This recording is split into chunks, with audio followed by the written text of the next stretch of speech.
बहुत समय पहले की बात है। बरेठीपुर गांव उत्तर भारत के एक घने जंगलों के पास बसा एक छोटा, सुंदर और शांत गांव था।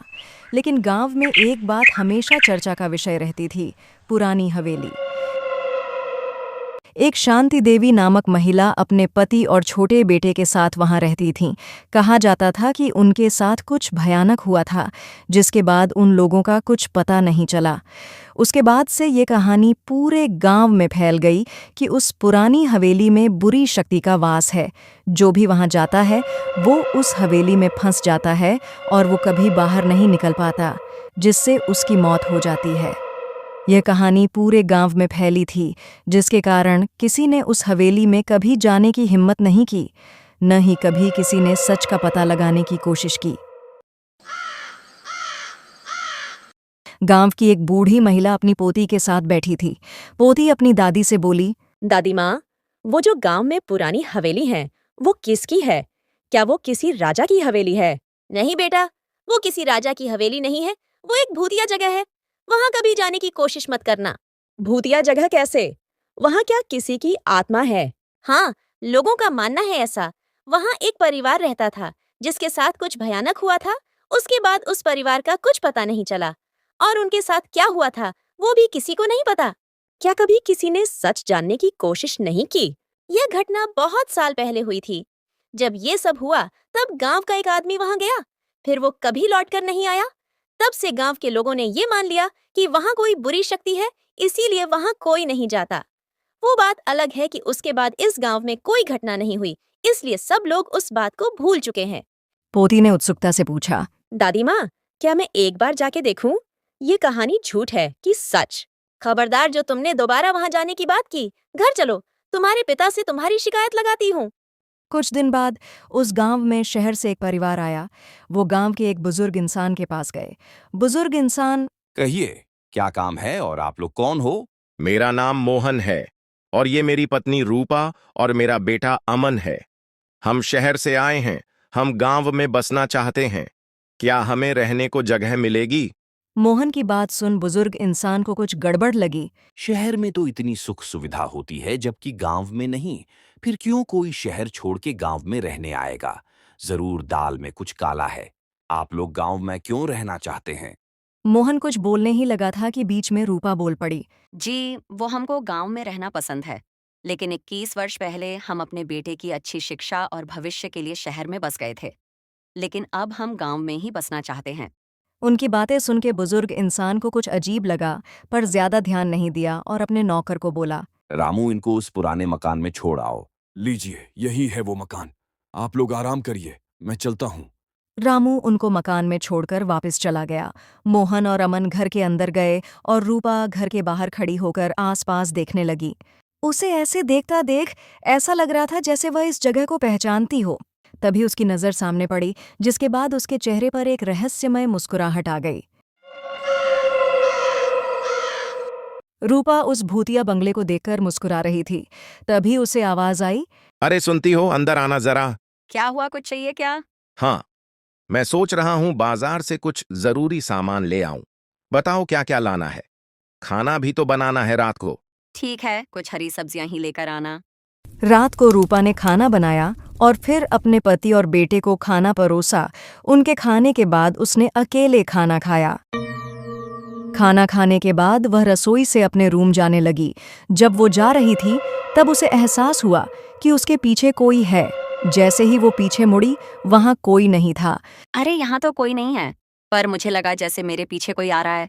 शायद वहम होगा मेरा। वैसे भी बहुत थक गई हूँ, चल के सोना चाहिए अब मुझे। उसके बाद रूपा सोने चली गई। जब वह कमरे में गई तो देखा उसके पति सो चुके थे। वह भी चुपचाप बेड के पास गई और सो गई। रात के लगभग 12 बज रहे थे। पूरा गांव चांदनी रात में सो चुका था। बस गांव की गलियों में कुत्ते जाग रहे थे। रूपा अचानक से एक काले घने जंगल में पहुंच गई, जहां उसे अजीब अजीब सी आवाजें सुनाई दे रही थीं। रूपा घबराकर इधर उधर देखने लगी, परंतु उसे दूर दूर तक सिर्फ अंधेरा और अजीब डरावनी आवाज सुनाई दे रही थी। वो इधर उधर देख ही रही थी कि रूपा को अपने पीछे कुछ आहट सुनाई दी। वो चौंक गई। उसने जैसे ही पीछे मुड़कर देखा, एक कला साया खड़ी थी जिसकी आंखें लाल और हाथ में चाकू था, जिसे देख रूपा चिल्लाने लगी। बचाओ, बचाओ, कोई तो मुझे बचाओ, बचाओ, बचाओ, मुझे बचाओ, ये मुझे मार डालेगी। रूपा को नींद में चिल्लाता देख मोहन उठ गया। वह रूपा को जगाने लगा। मोहन की आवाज सुन रूपा उठकर बैठ गई। वह बहुत घबराई हुई लग रही थी। वह आस-पास देखने लगी। मोहन ने रूपा से पूछा, क्या बात है रूपा? तुमने कोई बुरा सपना देखा क्या? हाँ, मैंने बहुत डरावना सपना देखा। एक काली आकृति जिसकी लाल आंखें थीं, वो मुझे मारने वाली थी। अच्छा है, ये सपना ही था। चलो सो जाओ। रूपा के कहने पर मोहन सो गया। रूपा भी लेट गई। वह भी सोने की कोशिश करने लगी, पर उस डरावने सपने से डरकर उसे नींद नहीं आ रही थी और देखते ही देखते सुबह हो गई। सुबह सुबह रूपा पानी लेने गांव के कुएं के पास गई, जहां गांव की कुछ औरतें पहले से ही पानी भर रही थीं। सभी औरतें रूपा को घूर घूर कर देखने लगीं। गांव की एक औरत ने दूसरी औरत से पूछा, अरे मोना, ये औरत कौन है? गांव में पहली बार देखा है, तुम जानती हो क्या इसे? नहीं, मैं भी पहली बार देख रही हूँ। चल पूछते हैं कौन है ये। बहन, कौन हो तुम? इस गांव में पहली बार देखा है तुमको। क्या किसी के घर मेहमान आई हो तुम? नहीं नहीं, मैं किसी के घर मेहमान नहीं आई हूँ। मेरा नाम रूपा है और मैं अपने पति और बेटे के साथ गांव में रहने आई हूँ। हम कल ही शहर से आए हैं। तुम शहर छोड़कर क्यों आई हो? और क्या तुम्हारा कोई गांव नहीं है क्या, जो तुम इस गांव में रहने आई हो? रूपा हिचकिचाते हुए, हम पहले गांव में ही थे, लेकिन बेटे की पढ़ाई के लिए गांव छोड़कर शहर चले गए और हमारे गांव में हमारा कोई अपना नहीं है, इसलिए हम वहां नहीं गए। गांव की औरतें और कुछ पूछतीं। इससे पहले ही रूपा ने कहा। मैं चलती हूँ, घर में बहुत काम है। रूपा को देखकर लग रहा था कि वो गांव की औरतों के सवालों से बचना चाहती हो। उसने अपने घड़े में पानी भरा और वहां से चली गई। तुम्हें ये कुछ अजीब नहीं लगी? अच्छे से बात भी नहीं की इसने हमसे। शायद हम नए हैं, उसके लिए, इसलिए नहीं की होगी। चलो छोड़ो ना, सरला के घर चलते हैं। ये गांव की औरतें भी ना कितनी बातें करती हैं, सब कुछ जानना रहता है इनको। कहीं उनको मेरे पे शक तो नहीं हो गया? अरे नहीं नहीं, ये कैसे हो सकता है? उन्होंने तो पहले कभी मुझे देखा भी नहीं होगा। किसने किसको कभी नहीं देखा माँ? अपने बेटे अमन की आवाज सुन रूपा घबरा गई। थोड़ा घबराई फिर बोली, अरे कुछ नहीं अमन बेटा, वो गांव की औरतें बोल रही थीं कि उन्होंने मुझे पहले भी देखा। पर ये कैसे हो सकता है? हम तो पहली बार यहाँ आए हैं। अच्छा, पर माँ, पता नहीं मुझे क्यों ये गांव जाना पहचाना लगता है। बेटा, बचपन में तुम गांव में ही रहे थे ना, इसलिए तुम्हें ऐसा लग रहा होगा। हाँ माँ, ऐसा हो सकता। अच्छा माँ, मैं ये बताने आया था कि मैं रात को देरी से आऊंगा, ठीक है? इतना बोलकर अमन वहां से चला गया। रूपा खुद से ही बड़बड़ाने लगी। कहीं गांव आके मैंने बेवकूफ़ी तो नहीं कर दी? भगवान करे सब ठीक रहे। इतना बोलकर रूपा अपना काम करने लगी। रूपा अपने घर के सारे काम करके अपने कमरे में आकर बैठ गई। उसे घर के बाहर जाना ज्यादा पसंद नहीं था। उसे पता था लोग सवाल जवाब करेंगे, इसलिए वे घर में रहीं। रात हो चुकी थी। मोहन और अमन अभी तक घर नहीं लौटे थे। रूपा खाना बनाने के लिए रसोई की तरफ चल पड़ी। वह रसोई के पास पहुंची ही थी। बस रसोई के दरवाजे के पास ही पहुंची थी कि वह हैरान हो गई। रूपा के सामने वही काला साया खड़ी थी जो उसे सपने में दिखी थी।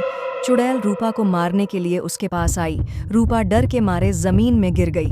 रूपा ने डरते हुए कहा, कौन हो तुम और मुझसे क्या चाहती हो? क्यों मेरे पीछे पड़ी हो? चुड़ैल जोर जोर से हंसने लगी। वह हंसते हुए बोली, मेरी प्यारी रूपा, तुम मुझे भूल गई। तुम्हें नहीं पता मैं कौन हूँ? तुम मुझे कैसे भूल सकती हो? रूपा घबराते हुए बोली, मुझे नहीं पता तुम कौन हो, मैं तुम्हें नहीं जानती। और तुम मेरा नाम कैसे जानती हो? मेरी भोली रूपा, इन 21 सालों में तो तुम मुझे भूल ही गई। चलो मैं तुम्हें याद दिलाती हूँ, मैं शांति। चुड़ैल ने अभी इतना ही बोला था कि रूपा 21 साल पीछे चली गई, जहां रूपा अपनी सबसे प्यारी दोस्त शांति के साथ बैठी थी और बातें कर रही थी। रूपा और शांति दोनों पक्की सहेलियां थीं। शांति ने रूपा से कहा, रूपा, तुम्हें याद है ना, अगले महीने मेरी शादी है। तुम आना मत भूलना, वरना मैं तुमसे जीवन भर बात नहीं करूंगी। तुम पागल हो गई हो क्या शांति? कैसी बात कर रही हो? मेरी प्यारी सखी की शादी हो और मैं ना आऊं, ऐसा हो सकता है क्या? ठीक है, फिर शादी की डेट पक्की होते ही मैं तुम्हारे घर कार्ड भिजवा दूंगी। ओहो शांति, तुम चिंता मत करो, तुम कार्ड नहीं दोगी, मैं तब भी आ जाऊंगी। किसी की हिम्मत जो मुझे तुम्हारी शादी में आने से मना करे। इस बात पर दोनों सहेलियां हंस पड़ीं। रूपा शांति के शादी वाले दिन बहुत उदास थी। वो घर में बैठकर रो रही थी क्योंकि वो शांति की शादी में नहीं जा पाई, क्योंकि उसके पिताजी बीमार थे और घर पर उनका ध्यान रखने वाला कोई नहीं था। 3 साल बाद रूपा अपनी सहेली शांति से मिलने उसके घर पहुंची। शांति अपनी दोस्त को देख बहुत खुश हुई। शांति ने रूपा से कहा, रूपा, मैं तुम्हें इतने समय बाद देखकर बहुत खुश हूँ। कैसी हो तुम और घर पर सब ठीक है ना? तुम कितनी बदल गई हो। पर तुम बिल्कुल नहीं बदली। तुम मुझे आराम तो करने दो। खड़े खड़े एक साथ इतने सवाल पूछ लिया तुमने, बैठने को भी नहीं बोल रही। माफ करना रूपा, मैं खुशी के मारे पागल हो गई हूँ। आओ इधर बैठो। रूपा और शांति वहीं साथ में बैठ गए और शांति का 3 साल का बेटा वहीं बैठा पढ़ रहा था। रूपा इधर उधर देखते हुए बोली, शांति, तुम्हारा बंगला तो काफी खूबसूरत है, तुम तो मालकिन बन गई हो। नहीं रूपा, ये हमारा नहीं है। ये तो मेरे काका ससुर का है। उनकी मृत्यु हो गई और उनका कोई संतान नहीं था तो काका ने सारी संपत्ति हमारे नाम कर दी। हम तो यहाँ कुछ दिन पहले ही आए हैं। अच्छा, ऐसी बात है। और तुम्हारे पति देव कहाँ हैं? वो घर पर ही हैं, बस थोड़ा थक गए हैं तो आराम कर रहे हैं। शाम को रूपा बंगले में अकेली घूम रही थी। तभी उसे सामने से एक आदमी आता दिखा। रूपा उसे देखती रह गई। तभी वहां पर शांति आ गई। वह रूपा से बोली, रूपा, देखो यही है तुम्हारे जीजा जी और मेरे पति। और मोहन जी, ये है रूपा, मेरी बचपन की सबसे पक्की सहेली। शांति की बात सुन रूपा थोड़ी हैरान हुई, क्योंकि उसे लगा था कि शांति का पति कोई और होगा। तभी मोहन ने रूप से मजाकिया अंदाज में बोला, और साली साहिबा कहाँ छुप कर बैठी थी? आप तो हमारी शादी में भी नहीं आई। जीजा जी, मैं नहीं आई तो क्या हुआ, आप मुझसे मिलने आ जाते। पर कोई बात नहीं, अब आ गई हूँ ना मैं। अच्छा अच्छा, बस करो, सारी कसर आज ही निकाल दोगे क्या? चलो खाना खा लो चल के पहले। रूपा ने दोनों से कहा। आप लोग चलो, मैं आती हूँ। मोहन और शांति वहां से जाने लगे। रूपा दोनों को पीछे से खड़ी होकर देख रही थी। वह मन में सोच रही थी, शांति की किस्मत कितनी अच्छी है, एक तो उसको इतना अच्छा पति मिला और ऊपर से उसका ससुराल भी कितना अच्छा है। काश मुझे भी ऐसा पति मिले। रात को खाना खाने के बाद रूपा रूम में गई और लेट गई। लेकिन जैसे ही सोने के लिए आंख बंद करती, उसके सामने बार बार मोहन का चेहरा आ जाता। रूपा पूरी रात सोने की कोशिश करती रही। अगले दिन जब रूपा उठकर बाहर जाती है तो वो देखती है शांति मोहन से बात कर रही है और शांति बहुत खुश है। ये देखकर रूपा को बहुत गुस्सा आया। वो जलन महसूस करने लगी। रूपा ने मोहन को पहली नज़र में ही पसंद कर लिया था और अब वो उसे पाना चाहती थी। रूपा ने गुस्से से कहा, मैं कुछ भी करके मोहन को हासिल करके रहूंगी, पर उससे पहले मुझे इस शांति को रास्ते से हटाना पड़ेगा। रूपा अपने कमरे में गई और सोचने लगी कि मोहन को पाने के लिए वो क्या करे। तभी एकदम से उसके दिमाग में एक आइडिया आया। अब मोहन को मेरा होने से कोई नहीं रोक सकता। रूपा अपने साथ तेल लेकर शांति के कमरे के बाहर वाली सीढ़ियों पर गई। उसने चारों ओर देखा, वहां कोई नहीं था। रूपा सीढ़ियों पर तेल गिराकर वहां से चली गई।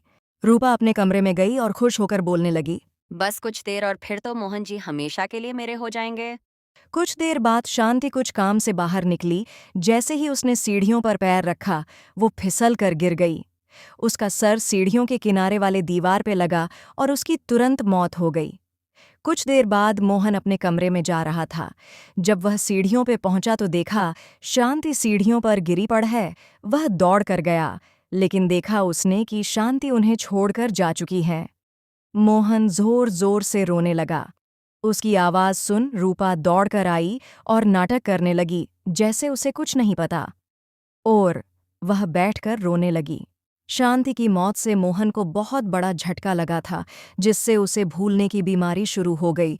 रूपा ने इसका फायदा उठाया और मोहन और उसके 3 साल के बेटे को लेकर शहर चली गई और मोहन को विश्वास दिलाया कि वहीं उसकी पत्नी है। चुड़ैल बोली, अब याद आया कुछ कि कौन हूँ मैं। मैंने तुम्हें अपनी सगी बहन की तरह माना और तुमने अपने स्वार्थ और जलन की वजह से तुमने मेरी जान ली। अब मैं तुम्हें नहीं छोड़ूंगी। अब तुम्हें मुझसे कोई नहीं बचा सकता। शांति रूपा को मारने के लिए आगे बढ़ी। रूपा नहीं नहीं चिल्ला रही थी। तभी मोहन ने बाहर से आवाज लगाई, रूपा, कहाँ हो तुम? मोहन की आवाज सुन चुड़ैल भाग गई। जब मोहन और अमन अंदर आए तो देखा रूपा नीचे पड़ी है और बहुत घबराई हुई लग रही थी। क्या हुआ रूपा? तुम नीचे क्यों बैठी हो? और तुम इतनी घबराई हुई क्यों लग रही हो? क्या तुमने फिर से कोई डरावना सपना देखा? चलो, तुम्हें गांव के तांत्रिक के पास लेकर चलता हूँ। रूपा ने मन में सोचा। अगर मैं मोहन जी के साथ तांत्रिक के पास गई तो मोहन जी को मेरी असलियत का पता चल जाएगा और वो मुझे घर से निकाल देंगे। नहीं नहीं, ऐसा नहीं हो सकता। रूपा ने मोहन से कहा। नहीं मोहन जी, वो मैंने छिपकली देख ली थी और मैं डर के नीचे गिर गई। अच्छा ठीक है, उठ जाओ अब। मैं और मन बाहर खा के आए हैं, हम खाना नहीं खाएंगे, तुम अपने लिए बना लो। मैं बहुत थक गया हूं, मैं सोने जा रहा हूं। इतना बोलकर मोहन अपने कमरे की तरफ चल पड़ा और अमन अपने कमरे में। रूपा ने खाना नहीं बनाया। वो कमरे में गई, उसने देखा कि मोहन सो गया है। वो घर से बाहर निकली और गांव की तरफ चल पड़ी। वह चुड़ैल से छुटकारा पाना चाहती थी, इसलिए वह गांव के तांत्रिक के पास जा रही थी। छू मंतर, दौड़ ढो जैसे कोई तूफान अंदर। फट फट फर्राटा, सरपट सन्नाटा, भागो ऐसे जैसे भूत ने पकड़ा। महाकाल का आया बुलावा, चीजें बन जाएं अब दानवा। जब रूपा तांत्रिक के पास पहुंची तो तांत्रिक मंत्र पढ़ रहा था। तांत्रिक ने रूपा को देखकर बोला। बोलो बालिका, क्या काम है? इतनी रात को तुम यहाँ क्या कर रही हो? बाबा, मुझे आपकी मदद की जरूरत है। इतना बोलकर रूपा ने चुड़ैल वाली सारी बात तांत्रिक को बता दी कि कैसे उसने अपनी दोस्त को धोखे से मार डाला और अब चुड़ैल उससे बदला लेना चाहती है। तांत्रिक ने रूपा की बात सुनकर कहा।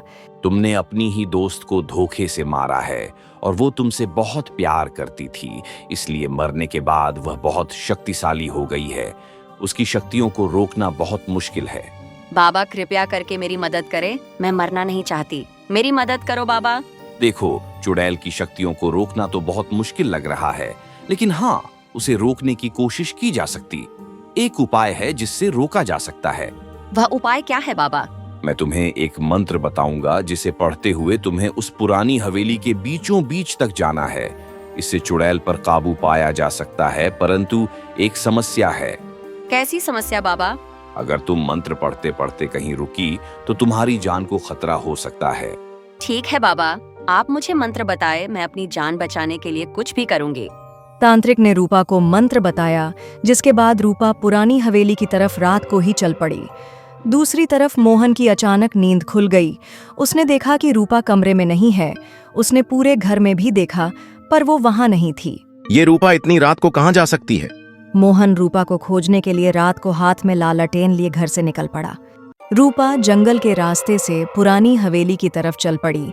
वह तांत्रिक द्वारा दिए गए मंत्र को पढ़ती जा रही थी। चुड़ैल ने जब ये देखा तो उसका ध्यान भटकाने की कोशिश की, लेकिन रूपा मंत्र पढ़े जा रही थी, जिस कारण चुड़ैल रूपा का कुछ नहीं बिगड़ सकती थी। कुछ भी करके रूपा को रोकना होगा, वरना मेरा बदला कैसे पूरा होगा?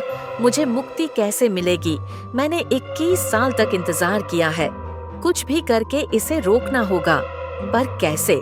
तभी चुड़ैल के दिमाग में एक आइडिया आया। वो खुश हो गई। वह जोर जोर से हंसने लगी। रूपा बस पुरानी हवेली पहुंचने वाली थी कि उसके सामने एक शेर आ गया। रूपा शेर की दहाड़ सुन डर गई। जब शेर ने उस पर हमला किया तो वे डर कर नीचे गिर गई और मंत्र भूल गई, जिसके बाद जोर जोर से चुड़ैल की हंसने की आवाज आई और शेर एकदम से चुड़ैल में बदल गया। चुड़ैल ने रूपा पर हमला किया और उसे जान से मार दिया। अब जाकर मेरा बदला पूरा हुआ। चुड़ैल ने रूपा के शरीर को गांव के बाहर वाले पेड़ पर लटका दिया। रूपा के मरे हुए शरीर से खून नीचे टपक रहा था और चुड़ैल खुद पेड़ के नीचे बैठ गई। जब मोहन रूपा को ढूंढते हुए पहुंचा, रूपा को पेड़ पर लटका देख मोहन चिल्लाने लगा। रूपा, रूपा, ये क्या हो गया तुम्हें? मोहन की आवाज सुन गांव के लोग वहां आ गए तथा वहां का दृश्य देख सब चौंक गए। मोहन ने पास खड़ी चुड़ैल से पूछा, तुमने क्या किया मेरी पत्नी के साथ? बोलो, क्या किया तुमने? ये तुम्हारी पत्नी नहीं थी, मैं हूँ तुम्हारी पत्नी मोहन जी। इतना कहकर चुड़ैल ने सबको रूपा की सच्चाई बताई, जो उसने 21 साल पहले किया था। चुड़ैल की बात सुन मोहन की याददाश्त वापस आ गई। चुड़ैल ने कहा, मेरा बदला पूरा हुआ, अब मेरी आत्मा को मुक्ति मिलेगी। अपना और अमन का ध्यान रखना मोहन जी, मेरा जाने का समय हो गया। इतना बोलकर चुड़ैल गायब हो गई और गांव से पुरानी हवेली का डर गायब हो गया। If you enjoyed this video, please like, comment, and subscribe for more content. Thanks for watching.